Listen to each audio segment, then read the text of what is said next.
আকাশবাণী খবর পড়ছি তিথি গাঙ্গুলি।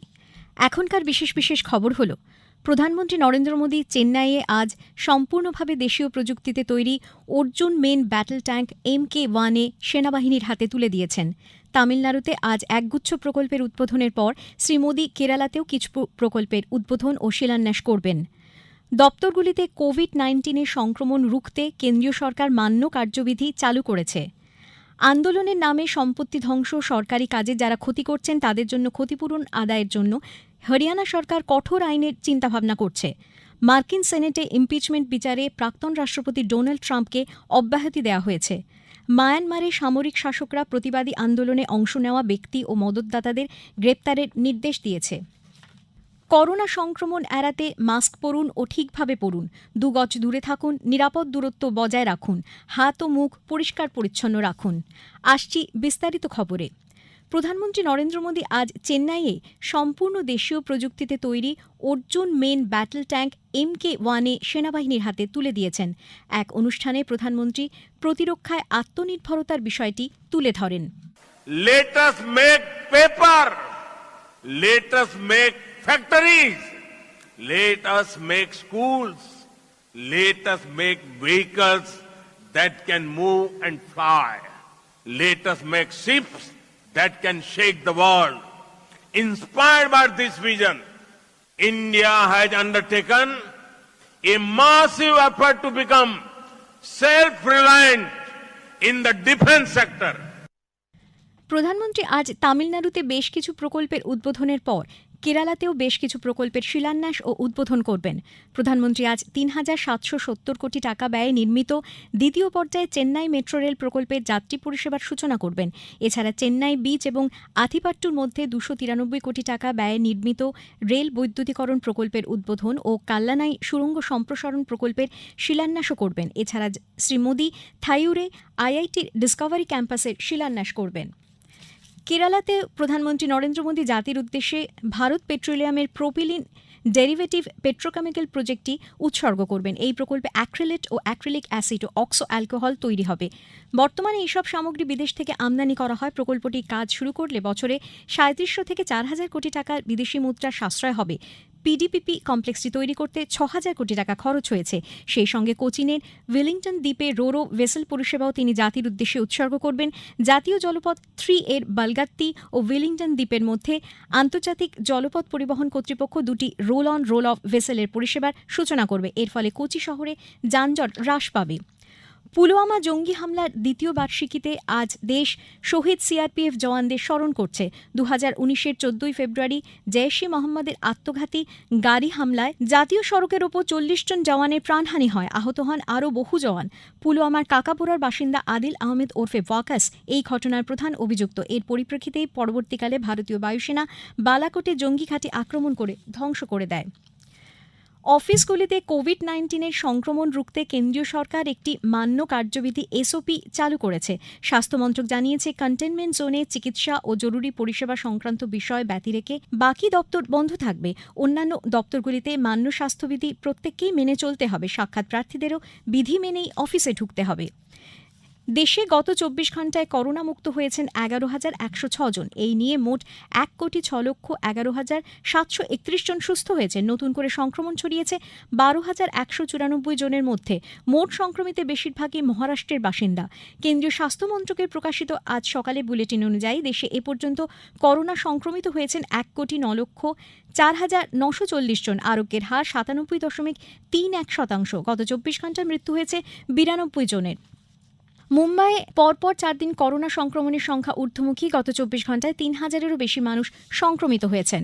সরকার জানিয়েছে, সারা দেশে এ পর্যন্ত 80,52,000-এরও বেশি সংখ্যায় মানুষ কোভিড টিকা নিয়েছেন। নতুন দিল্লিতে স্বাস্থ্যমন্ত্রকের যুগ্ম সচিব ড মনদীপ ভান্ডারী বলেন, প্রথম ডোজ যারা নিয়েছেন তার 28 দিন পর তাদেরকে গতকাল থেকে ভ্যাকসিনের দ্বিতীয় ডোজ দেওয়ার প্রক্রিয়া শুরু হয়েছে। এ পর্যন্ত 7,668 জন স্বাস্থ্যকর্মী ভ্যাকসিনের দ্বিতীয় ডোজ নিয়েছেন। ড ভান্ডারী আরও বলেন, এ পর্যন্ত 59 লক্ষ স্বাস্থ্যকর্মী ও 21 লক্ষ প্রথম সারির করোনা যোদ্ধা ভ্যাকসিন নিয়েছেন। 16 জানুয়ারি থেকে গতকাল পর্যন্ত ভ্যাকসিন গ্রহণ করার পর 34 জনকে হাসপাতালে ভর্তি করতে হয়েছিল, যাদের মধ্যে 21 জনই সুস্থ হয়ে বাড়ি ফিরেছেন। হরিয়ানার মুখ্যমন্ত্রী মনোহরলাল খট্টার বলেছেন, আন্দোলনের নামে যারা সম্পত্তি ধ্বংস করছেন, সরকারি কাজের ক্ষতি করছেন, তাদের কাছ থেকে ক্ষতিপূরণ আদায় করার জন্য কঠোর আইন করা হবে।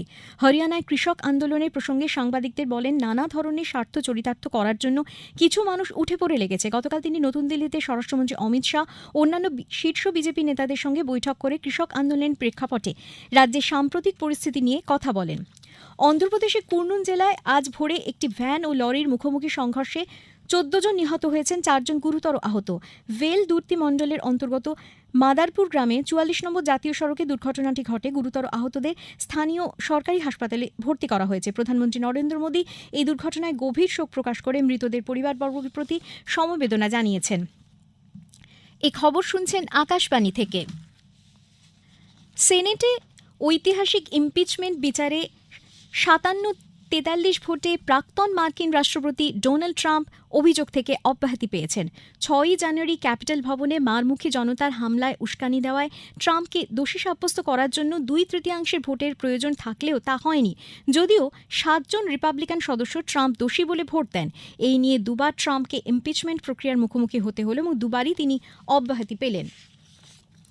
মায়ানমারের সামরিক শাসকরা প্রতিবাদী আন্দোলনে অংশ নেওয়া ব্যক্তি ও মদতদাতাদের গ্রেপ্তার করার নির্দেশ জারি করেছে। পূর্বতন সরকার আদালতের নির্দেশ ছাড়া ব্যক্তিগত সম্পত্তিতে তল্লাশি চালানো ও সন্দেহভাজন ব্যক্তিকে আটক করা সংক্রান্ত আইনটি প্রয়োগ করা থেকে বিরত ছিল। সামরিক শাসকরা এই স্থগিতাদেশ প্রত্যাহার করেছেন। সামরিক বাহিনীর পক্ষ থেকে জেনারেল মিন আউং লেইন গতকাল এক বিজ্ঞপ্তি জারি করে প্রত্যেক সরকারি কর্মচারীকে অবিলম্বে কাজে যোগ দেওয়ার নির্দেশ দিয়েছেন। উল্লেখ্য, গত 1 ফেব্রুয়ারি থেকে সেদেশে সামরিক শাসনের বিরুদ্ধে গণবিক্ষোভ শুরু হয়েছে। কেন্দ্রীয় স্বরাষ্ট্রমন্ত্রী অমিত শাহ বলেছেন, জম্মু কাশ্মীরের বাসিন্দাদের স্বনির্ভর করার লক্ষ্যে কেন্দ্র সব রকম প্রচেষ্টা চালিয়ে যাচ্ছে। লোকসভায় গতকাল জম্মু কাশ্মীর পুনর্গঠন সংশোধনী বিল অনুমোদিত হয়। বিলের ওপর আলোচনায় অংশ নিয়ে স্বরাষ্ট্রমন্ত্রী অমিত শাহ বলেন, এনডিএ সরকার ক্ষমতায় আসার পর জম্মু কাশ্মীরে পঞ্চায়েতি রাজ চালু হয়েছে। 70 বছরে সেখানকার যে সমস্ত বাসিন্দা বিদ্যুৎ পরিষেবা পাননি, গত 7 মাসে তাদের কাছে সেই সুবিধা পৌঁছে গেছে। কেন্দ্রীয় সরকার জানিয়েছে, আগামী 5 বছরে শহরাঞ্চলের জন্য নেওয়া জলজীবন মিশনে 2,87,000 কোটি টাকা খরচ করা হবে। শুধুমাত্র পানীয় জল প্রকল্পে খরচ হবে 50,000 কোটি টাকা। এছাড়া নিকাশির জন্য খরচ করা হবে 10,000 কোটি টাকা। গ্রামীণ ক্ষেত্রে বিশুদ্ধ পানীয় জল পৌঁছে দিতে গ্রামীণ জলজীবন মিশনের বাজেট বরাদ্দ 450% বৃদ্ধি পেয়েছে। রেল মন্ত্রক জানিয়েছে, সবকটি প্যাসেঞ্জার ট্রেন চালু করা নিয়ে এখনও কোনো সিদ্ধান্ত নেওয়া সম্ভব হয়নি। উল্লেখ্য, কয়েকটি সংবাদ মাধ্যমে জানানো হয়, এপ্রিল মাস থেকে সব লোকাল ও প্যাসেঞ্জার ট্রেন চালু হয়ে যাবে। রেল মন্ত্রক এই খবরের সত্যতা অস্বীকার করে জানিয়েছে, এ পর্যন্ত 65% প্যাসেঞ্জার ট্রেন চালু করা হয়েছে। পরিস্থিতি বুঝে ট্রেনের সংখ্যা বাড়ানো হবে। চেন্নাইয়ে ভারত ও ইংল্যান্ডের মধ্যে দ্বিতীয় টেস্টের দ্বিতীয় দিনে ইংল্যান্ড প্রথম ইনিংসে ব্যাটিং বিপর্যয়ের মধ্যে পড়েছে। একটু আগে পাওয়া খবর অনুযায়ী ইংল্যান্ড 5 উইকেটে 87 রান করেছে। এর আগে ভারতের প্রথম ইনিংস 329 রানে শেষ হয়। আইএসএল ফুটবলে আজ এটিকে মোহনবাগান গোয়ায় জামশেদপুর এফসির মুখোমুখি হবে। 16 ম্যাচে 34 পয়েন্ট নিয়ে এই মুহূর্তে লিগ টেবিলের শীর্ষস্থানে রয়েছে মুম্বাই এফসি। সমসংখ্যক ম্যাচে 33 পয়েন্ট নিয়ে দ্বিতীয় স্থানে রয়েছে এটিকে মোহনবাগান। চীন বিবিসি ওয়ার্ল্ড নিউজকে নিষিদ্ধ ঘোষণা করেছে। সে দেশের জাতীয় বেতার ও টেলিভিশন কর্তৃপক্ষ এনআরটিএ এক বিবৃতিতে জানিয়েছে, বিবিসি ওয়ার্ল্ড নিউজ সেদেশের সম্প্রচার নির্দেশিকাকে গুরুতরভাবে লঙ্ঘন করেছে। উল্লেখ্য, গ্রেট ব্রিটেনের সংবাদ মাধ্যম নিয়ন্ত্রক সংস্থা অফকম 1 সপ্তাহ আগে চীনের রাষ্ট্র নিয়ন্ত্রিত টেলিভিশন নেটওয়ার্ক সিজিটিএন এর লাইসেন্স প্রত্যাহার করে নিয়েছিল। শেষ করার আগে খবরের বিশেষ অংশ আর একবার। প্রধানমন্ত্রী নরেন্দ্র মোদী চেন্নাইয়ে আজ সম্পূর্ণভাবে দেশীয় প্রযুক্তিতে তৈরি Arjun main battle tank MK1 সেনাবাহিনীর হাতে তুলে দিয়েছেন। দপ্তরগুলিতে কোভিড-19 সংক্রমণ রুখতে কেন্দ্রীয় সরকার মান্য কার্যবিধি চালু করেছে।